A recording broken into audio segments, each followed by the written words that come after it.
esto queda grabado. Así que bueno, lo voy a hacer cortito. Nosotros tenemos el beneficio en la provincia de tener una amplitud de alturas importantes que va desde Yungas a 1200 metros sobre el nivel del mar, hasta el pico del Chani, que llega a 6200 aproximadamente. Pero los centros de entrenamiento en general se disponen entre 220 y 2400, que vendrían a ser la zona de Purmamarca, Maimará y Tilcara. Esos son los 3 pueblos que tienen la altura justa para desarrollar entrenamiento en altura. Lo que les voy a mostrar van a ser todas fotos de Jujuy. Esta es la subida de la cuesta del Lipán, que los que vinieron a Salinas hicieron esta para llegar. Y las alturas tienen condiciones, digamos, o situaciones distintas que hay que saber antes de programar un entrenamiento. Primero, que la presión atmosférica, a medida que uno asciende, esa columna de aire va disminuyendo. Y esto trae consecuencias también a nivel pulmonar, ya que a nivel del mar, la presión atmosférica es aproximadamente de 713, con una presión diferencial efectiva a nivel alveolo capilar de 60 milímetros de mercurio. A medida que uno asciende, esa columna disminuye. Por lo tanto, esa difusión alveolo capilar a nivel pulmonar se va afectando. Ahora bien, la concentración de oxígeno a nivel del mar, a 2400 y hasta la capa de ozono, es el 21%. Lo que cambia en la altura es la densidad del oxígeno, vale decir, la capacidad de la disminución de esa capacidad de la difusión alveolo capilar de oxígeno.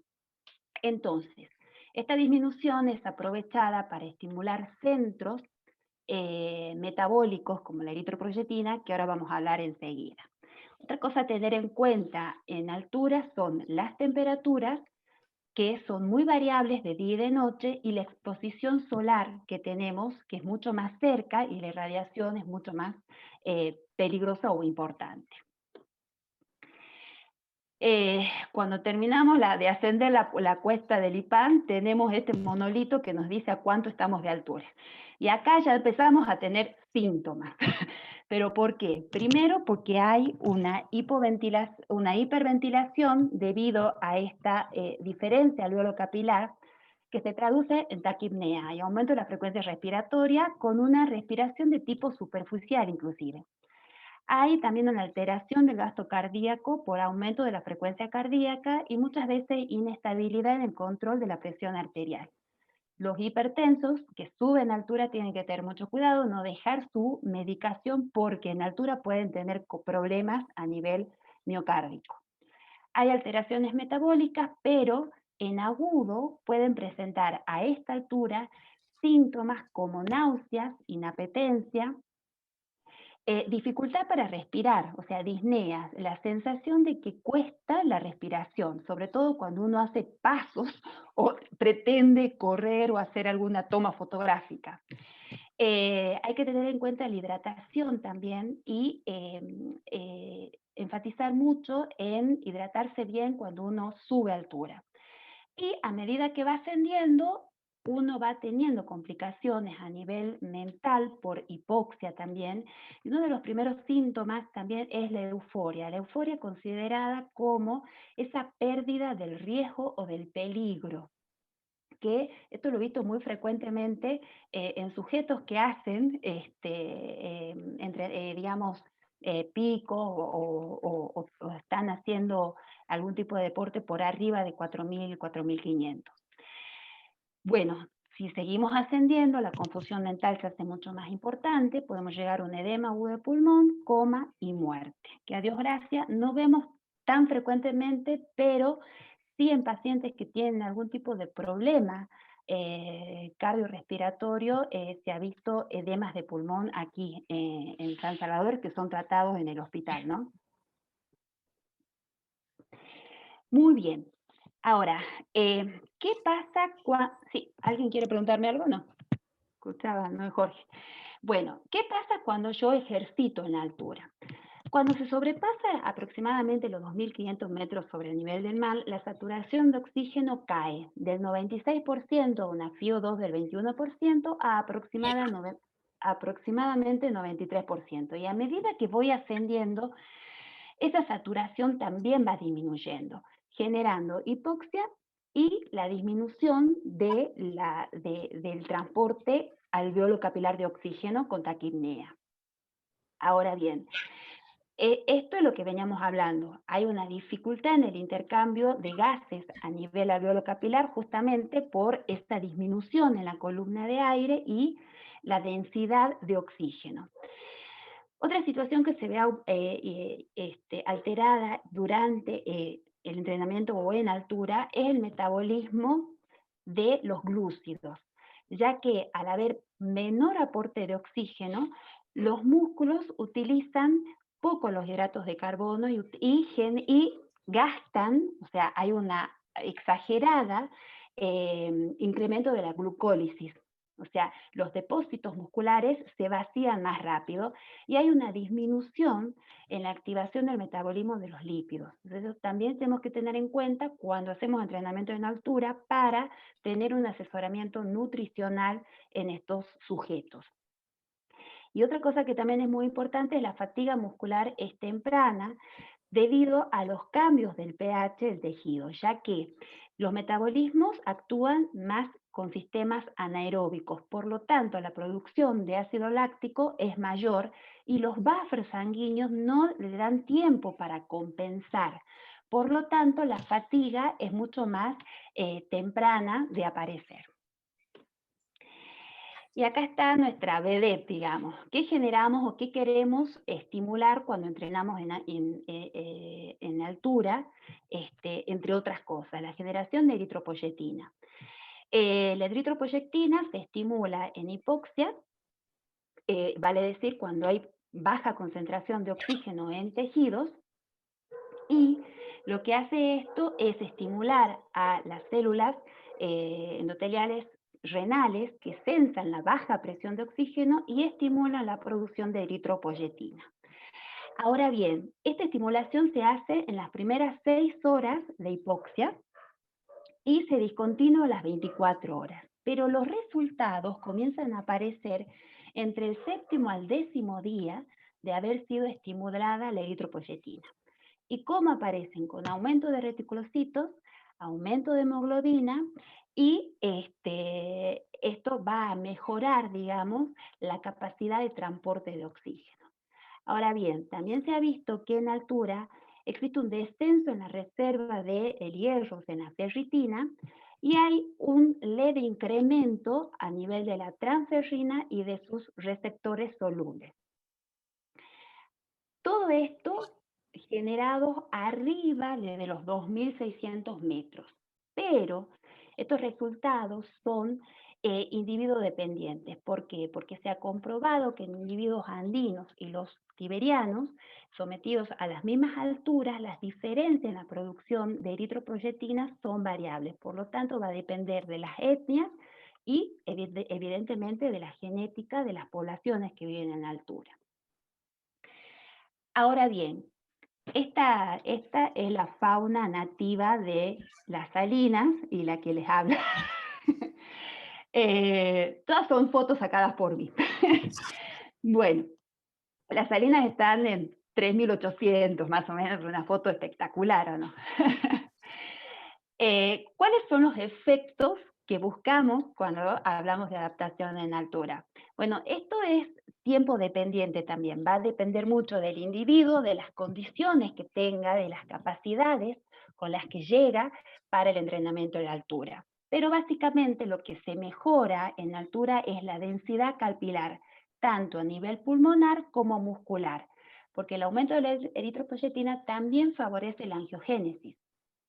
Por lo tanto, el metabolismo respiratorio mejora mucho en el entrenamiento. También se estabiliza el gasto cardíaco porque hay una estabilización también de la frecuencia cardíaca que en agudo incrementa y una vez que se pasa entre 10 y 15 días, ya la frecuencia cardíaca tiende a estabilizarse. También hay una mejora en el metabolismo músculo mitocondrial. Hay que tener cuidado con la masa muscular porque cuando el ascenso es superior a los 5.000 metros sobre el nivel del mar, se ha comprobado que existe sarcopenia, que empieza ya a producirse, digamos, pérdida de masa muscular.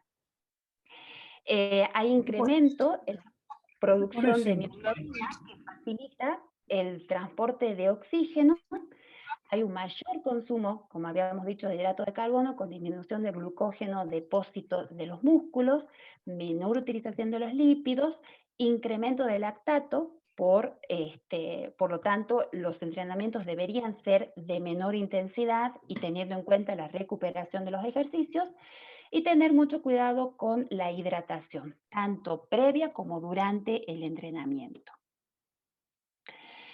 Entonces, las adaptaciones en altura entre 2 a 3 semanas sería suficiente para lograr la adaptación a nivel ventilatorio, que haya una activación de angiogénesis, tanto muscular como pulmonar, eh, favoreciendo la estimulación de la eritropoyetina, como habíamos hablado anteriormente, con la estabilización de la frecuencia cardíaca y mejorando la capacidad cardíaca y aumentando la mioglobina a nivel muscular. Existen diferencias notables en sujetos que viven y entrenan en altura con aquellos que viven al nivel del mar y vienen a entrenar y después para hacer, digamos, la competencia. Los que viven y entrenan en altura, esta es una foto de la maratón de Columbia que se hizo hace 10 días, que compartimos con Salta, y los que viven en altura tienen mejor tolerancia a la hipoventilación, hay menor gradiente, digamos, de transporte de oxígeno, con una mejor capacidad pulmonar, y estos sujetos tienen mayor densidad capilar a nivel músculo y de músculo y de pulmón. ¿Cuáles serían las recomendaciones generales? Se recomienda el entrenamiento a una altitud media entre 2.200 y 2.400.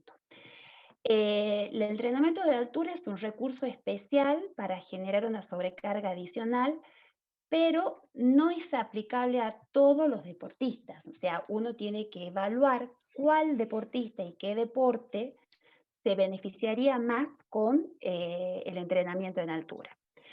El momento de la aplicación es variable de acuerdo a los macro y microciclos en donde el competidor quisiera, digamos, mejorar su rendimiento.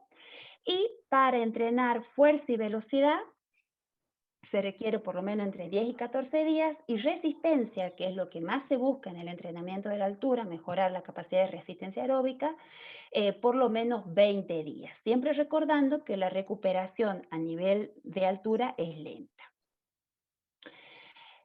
Teniendo en cuenta el inicio de sujetos que viven sobre el nivel del mar y vienen a entrenar en altura, hay que tener en cuenta que al llegar los movimientos deben ser con cautela, no realizar trabajos de alta intensidad hasta que se logre la aclimatización, que es a partir del quinto o sexto día.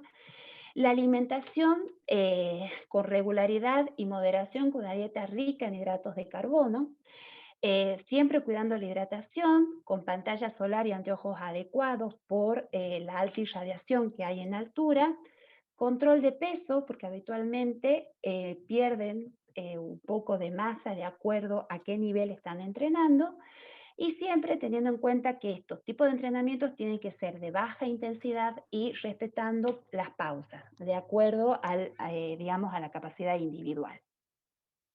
Como conclusión, y para hacerla bien cortita porque ya están cansados, se debe adecuar la planificación previa y posterior al entrenamiento, vale decir, dividir en macro y microciclos y ver qué competencias se beneficiarían más con el entrenamiento en altura.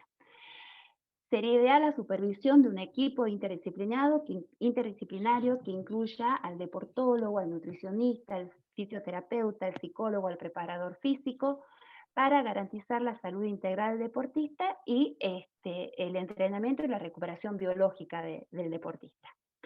Siempre tener en cuenta la fatiga residual, la depresión de glucógeno, la tendencia al aumento de creatinina, de urea, de cortisol, porque al inicio hay una estimulación simpática, y la recuperación cardiovascular. El entrenamiento es útil, pero la respuesta en resistencia es muy individual.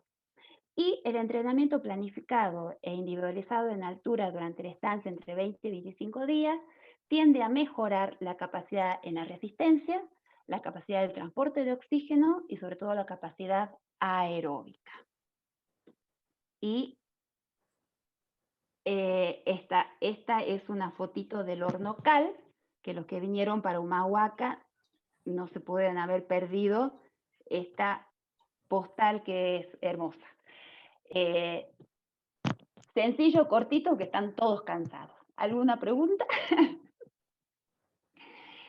Les cuento que nosotros estamos